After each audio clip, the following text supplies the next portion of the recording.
brought to you by the many food producers of the Goodness Grows in North Carolina program. For the freshest greens, it's got to be NC. Hi, I'm Chef Shirle, and today I'm going to show you how to make a kale and rice stew. We're going to get started by taking a pot with some oil in it, and this has already been heated, and we're going to add in our leeks and some diced potato, and we're going to cook this for about 8 minutes until it's tender. Our leeks are totally caramelized, and to this we're going to add in about 1/3 cup of our water. And then we're going to add in our kale and our rice, some salt, our garlic, and a bit of thyme. And then we're going to let this cook down for about 5 minutes until the kale is wilted. Okay, this kale looks great, and to this we're going to add in the rest of our water.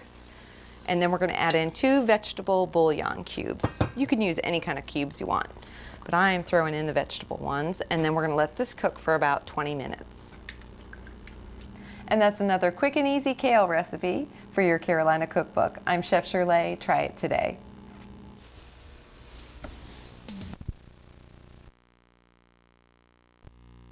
Food producers of the Goodness Grows in North Carolina program. For the freshest in seafood, it's got to be NC. Hi, I'm Chef Shirle, and today I'm going to show you how to make Flounder Papiote. To start off, we're going to start sauteing our veggies. And we have carrots and mushrooms and our garlic, shallots, and some tarragon, which is very French, and a bit of parsley and some salt and pepper. And we're going to sweat these out for about 5 minutes.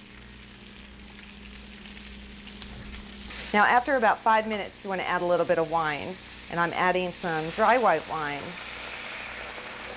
and that's going to help these cook a little bit more and also give them a really good flavor. Now, while our veggies are cooking, we're going to cut out the paper, and there's a special technique. We're going to make hearts out of our paper, and I folded parchment paper in half, and you're just going to go around and make this kind of half moon shape, so that when you open it, it becomes a heart. And this is what our fish is going to lay in. So you'll just lay out a fish like that and then season it with salt and pepper, and I'm going to cut the rest of these. We have all of our paper cut out, and now we're going to lay the fish out on them and assemble our packets. So we have our fish, and then we're going to take some of our topping and put on top.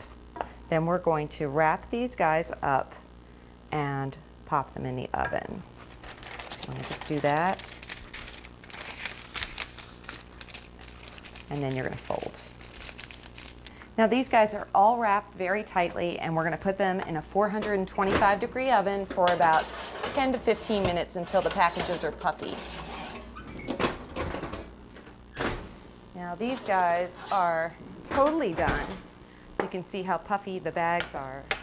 And we're just going to take one of these, pop them over here on our plate, and carefully poke a hole in it and just pull it open. And that's another quick and easy fish dish for your Carolina Cookbook. I'm Chef Shirle. Try it today.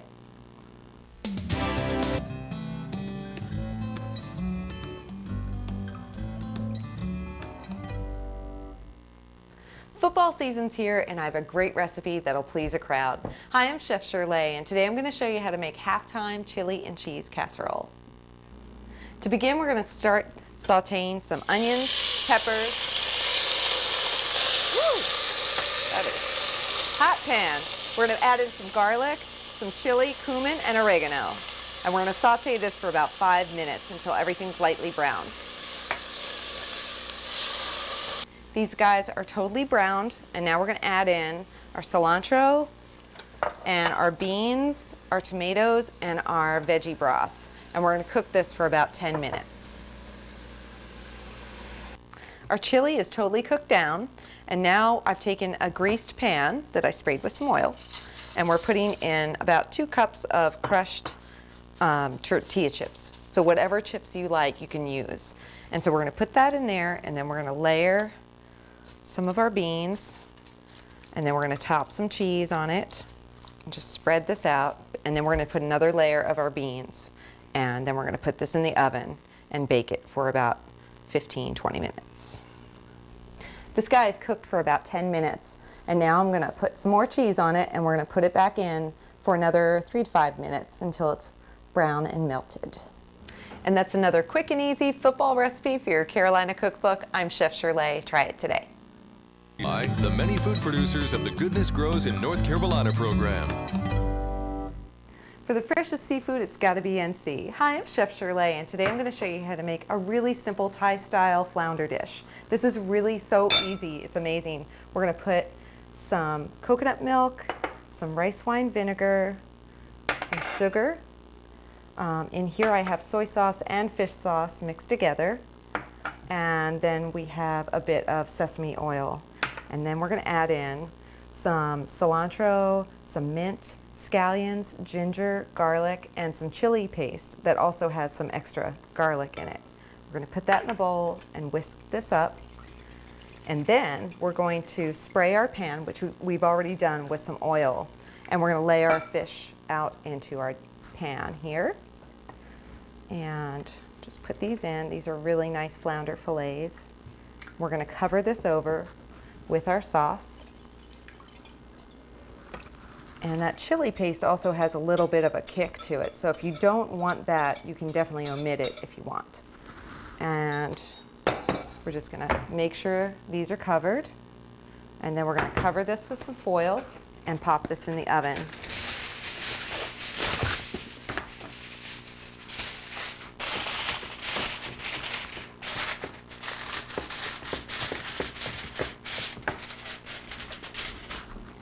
This is going to bake for about 15 minutes in a 350-degree oven.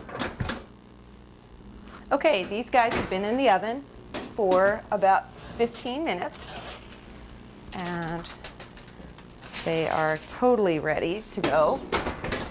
Now, you can serve these plain, or you could serve them on rice like I'm going to do.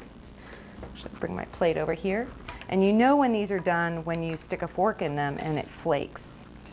And that guy just lost his end, but that's okay because that means he's done. And you can serve a little sauce on top of this. And that is another quick and easy recipe for your Carolina Cookbook. I'm Chef Shirle. Try it today. For more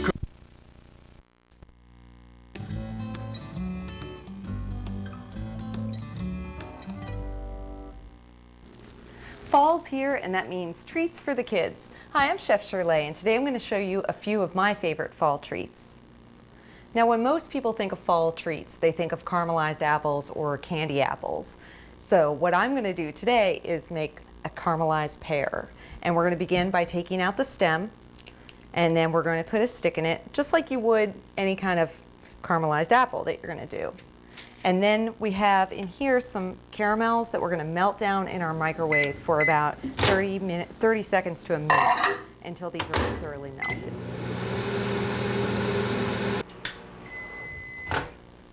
Okay, so this has been in here for about a minute, and it's really nice and melted.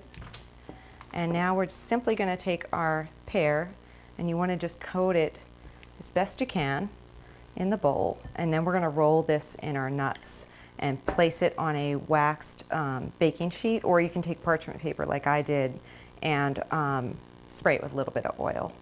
Now, to make life really, really easy, you can buy caramel that's already melted and everything in this container in the store, and then just coat the pears with that, and then do the same thing. We're going to roll it in our nuts. Now we're going to put these in the fridge for about a half hour just to let them set up. For my second favorite treat, I'm going to show you how to make Rice Krispie bites. And basically we have butter in 2 different pans, and we're going to add in half of the bag of marshmallows in this one and half in this one. And we're going to melt these up, and then we're going to add in our Rice Krispies. Now, I've cooked the marshmallow for about a minute to a minute and a half, and it's very, very melty now. And we're going to add in our Rice Krispies. We're going to add half here, and then we're going to add half over here. and give these a really, really good stir, and then we're going to add in the fun stuff. Now, after these have been thoroughly incorporated, we're going to add in all of our fun stuff. So we have, in this one, we're going to do these little chocolate morsels, and in the other one, we're going to do these peanut butter chocolate chips. And then we're just going to mix this in. Don't worry if all the chips melt inside when you're doing this, because you're just basically incorporating the flavor of those chips into the Crispies. Now you can make a lot of shapes with these and have a lot of fun with it. You could make the bites like I did, or you can do a mold, or you can put your Crispies in a cup, put a stick in it, and make a pop. And that's 2 fun fall recipes for your Carolina Cookbook. I'm Chef Shirle. Try it today. Carolina Cookbook. Carolina Blue Ribbon Recipe Winner. Brought to you by the North Carolina State Fair. We received so many great dessert recipes, but the one that really stood out to us was Ruby Doris Daniels' fresh pear cake from Autryville, North Carolina. This cake is so easy to make. Basically, we're going to add in 2 cups of sugar, then we're going to add in 3 eggs, and you want to just mix these up as you're adding them in and just incorporate them. Then we're going to add in 1.5 cups of vegetable oil. We're going to add in our orange juice. We're going to add in our flour. Then we're going to add in some baking soda, salt, and cinnamon. And then we're going to add in vanilla extract.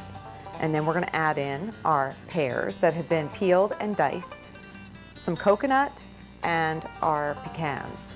And once you get this all incorporated, we're going to put this in a tube pan. We're going to pop the cake into the oven at 325 degrees and bake it for about 1.5 hours. While that's baking, we're going to make our sauce. And in our pot, I have a cup of butter, which is 1 stick of butter, already melted. And we're going to add in some sugar and some baking soda and give that a stir. And then we're going to add in our buttermilk. And you want to just keep an eye on this. We want to get up to a rolling boil, but we want to watch it and keep stirring it because this will spill over. It'll bubble up and come over the pot. So you want to just keep an eye. And we're just going to cook this for about 2 minutes. Now when this comes out of the oven, you want to try to pop it out of the tube pan and set it upside down, or set it the way that it was baked in the oven. Then you're going to drizzle this with some sauce that you just made.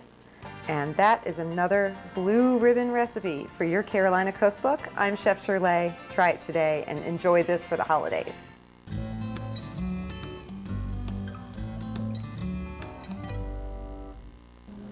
Are you looking for a healthy alternative to a BLT? Well, then you can try my TLT. Hi, I'm Chef Shirle, and today I'm going to show you how to make a tofu lettuce tomato sandwich that tastes like bacon.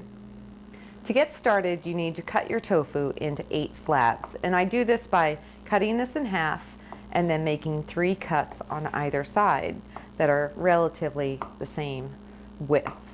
Now, I am using extra firm tofu, and that really works the best. But if you want a softer one, you can use it, but like I said, this will hold up definitely the best out of all of them.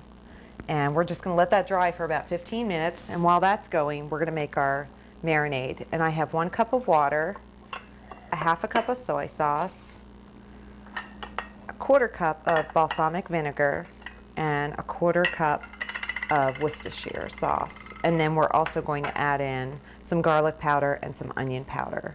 And just give that a little swish. And this is what we're going to soak our tofu in overnight, or for at least 4 hours. Okay, I've had these guys marinating overnight, and we're going to lay these out, and they can dry on the paper towel for about 15 minutes.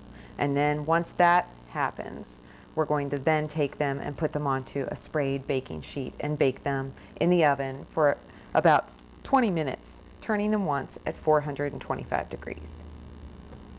Now you know these guys are done when they're this beautiful golden brown color. And if you want to make this really, really super healthy, you can use whole wheat bread and a light mayonnaise. And that's another quick and easy and healthy recipe for your Carolina Cookbook. I'm Chef Shirle. Try it today.